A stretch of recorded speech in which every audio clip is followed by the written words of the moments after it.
বিদ্যা সহজ, বিদ্যা কঠিন, বিদ্যা আবরণে, বিদ্যা আচরণে। বর্তমানে টাকা হচ্ছে মানুষের মেরুদণ্ড, শিক্ষা মানুষের কারাদণ্ড, আর সত্য কথা মানুষের মৃত্যুদণ্ড। বর্তমানে স্বামীর আদর থেকে বঞ্চিত হাজারো মেয়ে শুধু এই মোবাইলের কারণে। স্ত্রীর প্রতি যে নেশা, তার থেকে মোবাইলের নেশাই বেশি আসক্ত হয়ে গেছে বর্তমানের অনেক স্বামী।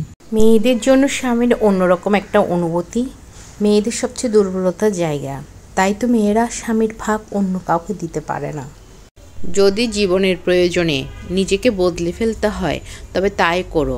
হয়তো কিছুটা কষ্ট পেতে হবে তোমায়, তবু যে তোমার মূল্য বুঝে না তার অপেক্ষায় থেকো না।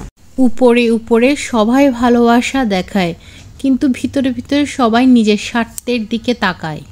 নিজেকে ভালো রাখতে গেলে সবার সাথে মেশা বন্ধ করে দিন।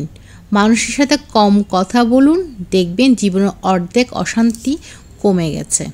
দৌড়ের সময় পিছনে তাকালে যেমন দৌড়ের গতি কমে যায়, তেমনি জীবনে অতীতের দিকে তাকাতে নেই, তাহলে নিজের প্রতি কনফিডেন্স কমে যায়।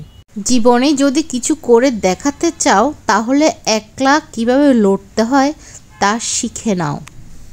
দক্ষতা তৈরি হয় অভিজ্ঞতা থেকে, আর অভিজ্ঞতা আসে ব্যর্থতা থেকে। তাই ব্যর্থতা খারাপ কিছু নয়, এটা সাফল্যের প্রথম ধাপ। সমালোচনা করা যতটা সহজ, কারো অবস্থানে গিয়ে তার কষ্টগুলো অনুভব করা ততটাই কঠিন। আর মানুষ তো সবসময় সহজ জিনিসটাই বেছে নেয়।